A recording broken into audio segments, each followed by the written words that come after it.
For the 8th, first thing on the agenda is roll call. Bill Carson, Here.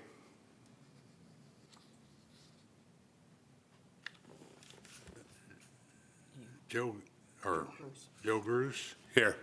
and Clayton Black. Here. Alex, the senior planner, and legal counsel Lynn Gray, and recording secretary is Julie Spate. Yes, sir, and Clinton Nally did call in, and he will not be able to be here today. Okay. Next thing on the agenda is election of officers. Just to remind everybody, our current officers are Mr. Martin is chairman, Mr. Carson is vice chairman, and Mr. Black is secretary currently.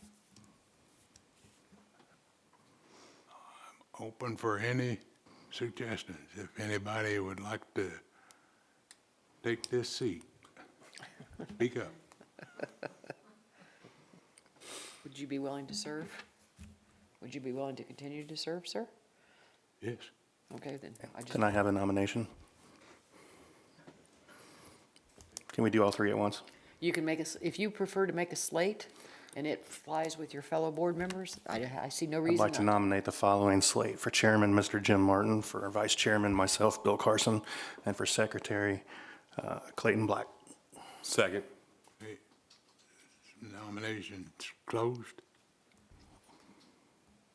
Motion's made and second. All those in favor say aye. Aye. Those opposed? Okay, next thing is appointment of legal counsel. I'd like to nominate that we hire Lynn Gray again this year as our lawyer. Second. Motion's made and second. All those in favor say aye. Aye. Thank you, gentlemen. Okay, next thing is approval of the minutes of our last meeting. I didn't notice anything wrong with the minutes, so that being said, I move to approve the BZA minutes from the November 6th, 2024 meeting. Second. Okay, motion's made and second. All those in favor say aye. Aye. Those opposed? Next thing on the agenda is the swearing in. Anyone in the audience wanting to speak for or against any petitions, stand to be sworn in, please. Sir, I believe that will be you. You are presenting tonight, is that right? All right, would you stand, please? You solemnly swear or affirm any testimony you give tonight will be the truth, the whole truth, and nothing but the truth, so help you God. I do. Thank you, sir. Okay, is there any old business, Alex? No, sir, no old business. Okay. Ready for new business, ZB 24-9-18 Martin Place. Was this presented in a timely manner? Yes, sir, it was. Would you give us a little overview, please? Yes, sir. ZB 24-9 is a special exception use request by James or J.D. Mendez at 18 Martin Place. The subject property is located on the north side of Martin Place. It's the third property east of North Main Street or east of Graham Street as they kind of come together there. The applicant is requesting special exception use to allow an accessory dwelling use or unit attached to the primary structure in the RTN Residential Traditional Neighborhood Zoning District. An accessory dwelling unit as defined by the ordinance is a separate and complete secondary dwelling unit established in conjunction with and clearly subordinate to another dwelling that serves as the primary use or structure on the property. So in this case, there's an existing single-family home. I forget the square footage now, but it's I want to say it's like 25 or 3,000 square feet, something like that. 3,500, yeah. Okay, yeah, I was going to say it's pretty substantial. And then they're proposing an accessory dwelling unit that would be 24 by 24 or 576 square feet. So we were just kind of estimating here about 600 square feet for that. And that would then qualify as an accessory dwelling unit. Indifferent from either a two-dwelling or multifamily, in that a two-dwelling situation would be one where both units were of similar size and met the minimum threshold for a dwelling unit in the zoning district, which would be 800 square feet. And then different from multifamily, and that multifamily is 3 units or more. So this is just an accessory dwelling unit. As I mentioned, there is an existing single-family dwelling. There's also a detached 3-car garage, and then there's a roughly 20 by 20 deck in the backyard. Petitioner is proposing to remove that deck and locate this accessory dwelling unit in that location. There's also an additional parking area behind the garage. That'll be important later when we discuss the required parking for this use. And there's a rear alley vehicular access, so all the vehicle access is from the rear. As I mentioned, approximately 600 square foot ADU or accessory dwelling unit with a shared entry connection to the house that's proposed. As we've had a couple of these in the last couple of years. The accessory dwelling units, if they're gonna be on the ground floor, they have to be connected to the primary structure and be associated with and be designed in conjunction with that primary dwelling. Otherwise, if they're in a detached structure, they have to be on the second floor. So in this case, the ADU is planned for the petitioner's mother as she gets older. So they are wanting it to be on the ground floor, so they are proposing to connect it with the house, and it would be through a shared connection or entryway to that house. His plans so far are entirely conceptual. He wanted to go to the board first to get an idea of how the board felt about the use before he went to the length of design plans and everything. So the plans are conceptual at this point. The zoning is RTN for residential traditional neighborhood, and the comprehensive plan calls for the area to be core residential. Petitioner has provided a statement of intent along with their application, and you can see that on your online agendas if you want to review that, including his written response to the decision criteria is there as well. And then you can see his conceptual plans. The top one on the screen here is just showing the existing conditions, and then the bottom one is the structure that he's proposing roughly. Again, very conceptual, but showing that it's going to be in the middle between the house and the garage and in the middle from side to side as well. So it's not going to be pushed toward one property or another to either side. Just added a couple additional photos here just to see the structure from Street View here, Google Street View. To see the front structure is primarily brick with, is it limestone? Yeah. Limestone accents. And then kind of a bird's eye view from the front as well as the back, just to kind of give an idea if we need to discuss any of this through the petitioner's description of the property. Otherwise, the petition is ready to be heard. Alex, I'm going to, Law School 101, I'm going to ask you a question I already know the answer to. Okay. But it may be relevant to our board members. How many notices had to be sent, or perhaps the petitioner knows with regard, because I noticed there's no one here, but there were numerous notices that were sent, correct? Yes, there were numerous sent. I can actually show you the list and the map. Essentially, everyone on this street had to receive notice. By the way that let me find it real quick here. Looks like I'm not good at talking and searching, so bear with me here. It's okay, but I knew it to be quite a bit of people that were notified, and no one is here. Have you heard any response from any of them at the office? I have not heard from anyone. So this map here just goes to show you where or which properties were required to receive notice. So anything with the yellow X and the outline of the property in yellow, those properties received notice. Okay, thank you.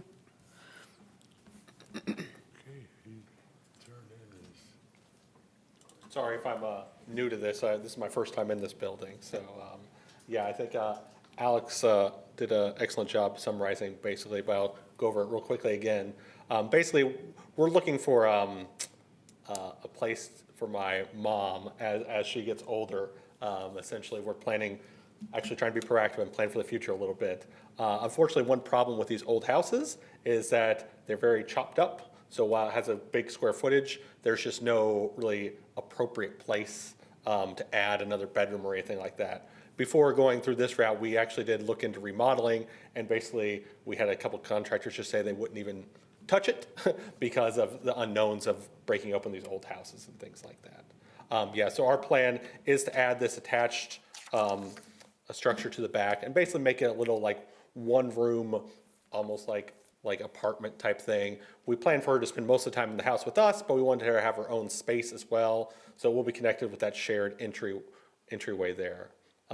In terms of the decision criteria that were put forth in here, when looking at like the general welfare of this, I do agree with what was in this report here, is that there will definitely be plenty of parking maintained there. Currently, we have a 3-car garage with space in and around there for another 5 to 6 cars. So there's plenty of parking available. It's also not going to be visible from the street. I know this might not have been a point that was stressed heavily in this report too, but the position of this makes it so that it's really going to be right behind the house and not visible from the street, not taking away anything from that, and really only visible from those 2 adjacent properties. In regards to the development standards, all the setbacks and once again the parking are going to be maintained the same way. As you saw briefly in that the picture there, the existing deck is about 19 to 20 feet away from the edge of the property now, and this is only going to shrink that down to a little bit less than that currently. In terms of the ordinance intent, so this will still be a residential building and really just a multi-generational home is really what we're trying to turn it into. It's not going to change.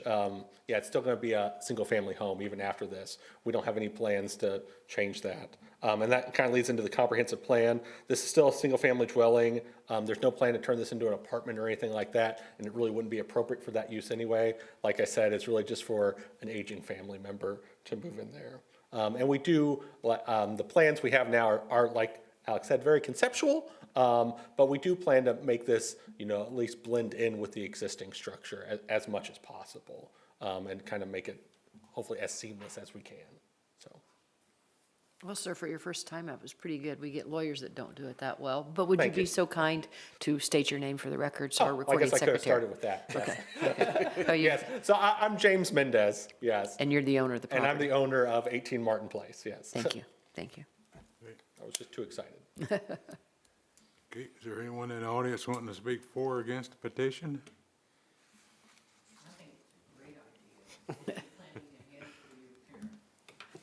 She's an audience member, Jim, so your wife can speak. I don't think she was sworn in. No?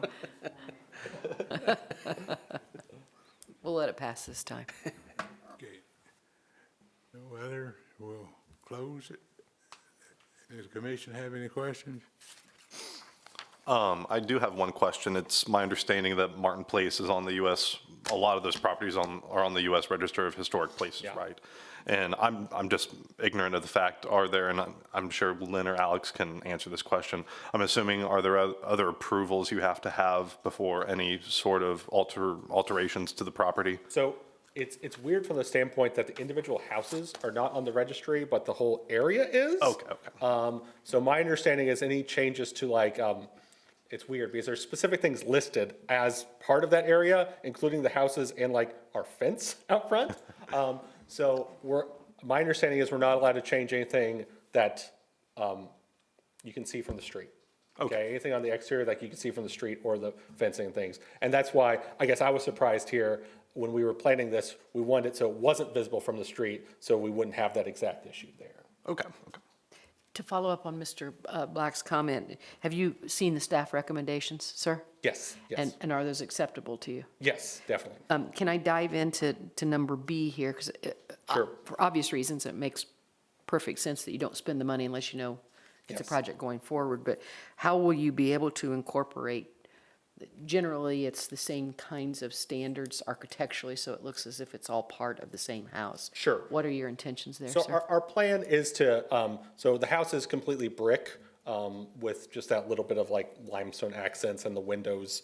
So we plan to maintain the same, match the brick as close as possible, and also maintain those floor to ceiling windows that we have in our existing structure to make it look as much like a part of the existing structure as possible. But one thing we also have struggled with too is with these, this house was first started sometime in the 1860s. So there's so many different additions to it, you know, that even now it looks very different. So we're gonna try to maintain it as much as possible, but given the understanding that like, it's all a hodgepodge to begin with. So we hope that if we can keep that brick, keep the white trimmed windows, you know, that it'll still look similar enough. Would it be acceptable to you and would it be acceptable to staff that the B, the condition B, that you submit the design when it's been obtained to staff for their approval? Sure. That it's consistent? Is that acceptable, Alex? Yeah. So that we can, Yeah, okay. I just didn't know how to enforce that unless you guys talked about how to do it. sure. So, Well, and that's one thing I'm learning as well here. I'm glad I contacted Alex about this ahead of time because I was ready to dive in and get plans, but it didn't seem worth it to spend a couple $1,000s without Sure. knowing if we could build it. Yeah, he'd be required to get a building permit, in order to build it, so we would need to see it beforehand anyway, so. And that's when we would check the BZA conditions for that to make sure that it complied. what I was just thinking, Alex, is since that's kind of a, for good reason, a nebulous design right now, it's just, and you know what you're looking for, and I think you know what they're looking for, maybe we just amend that B criteria to the design to be submitted for review and approval by staff, under B.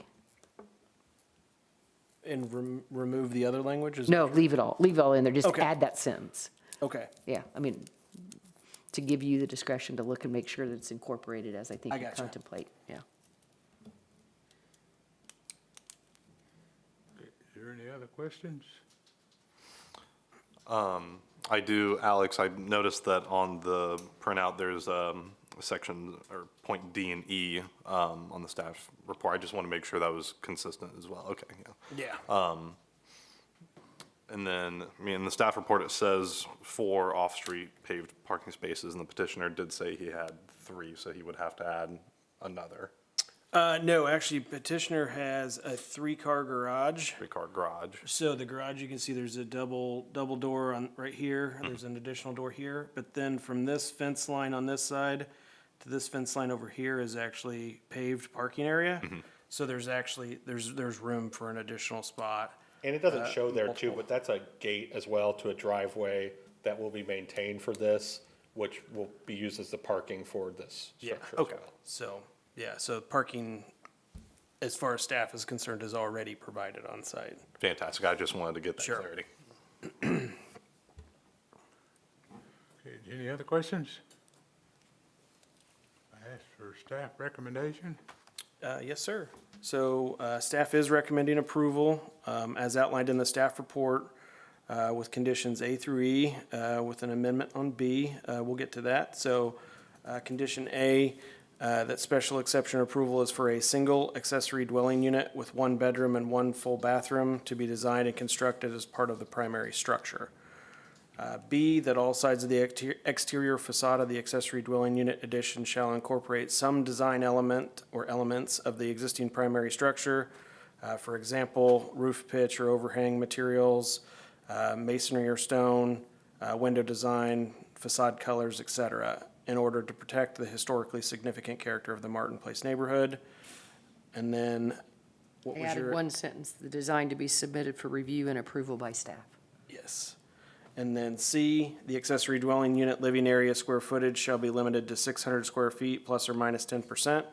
I just like to add the plus or minus 10% on there just so the petitioner doesn't have to come back to the board should the design change slightly and it doesn't meet specifically, especially with it being conceptual in nature. D, that a minimum of 4 off-street paved parking spaces are required to be provided. As we've always talked about with special exceptions and use variances, when they're being approved by the BZA, the board is required to set the number of parking spaces that are required. In this case, the ordinance would call for 4 off-street parking spaces. Since petitioner already has those spaces available, we're going ahead and recommending that 4 be required. And then E, that all applicable federal, state, county, and local permits and approvals are required, including but not limited to compliance with all building, fire, and health codes. And the petitioner has indicated approval of those conditions. Yep. Acceptance. Thank you. Okay. At This time I ask for a vote, please. I'll move to approve ZB 24-9 special exemption for 18 Martin Place Second. with, Oh, my bad. with conditions A through E as written and B amended to include that the design will be included or shared with the staff and staff approved. Second. Motion's made and second. Bill? Yes. Joe? Yes. Clayton? Yes. And chair votes yes. Okay. Great, thank you. Thank you. Is there any other business? No, sir, no other business. Is there any other business? Motion to adjourn. Okay, all those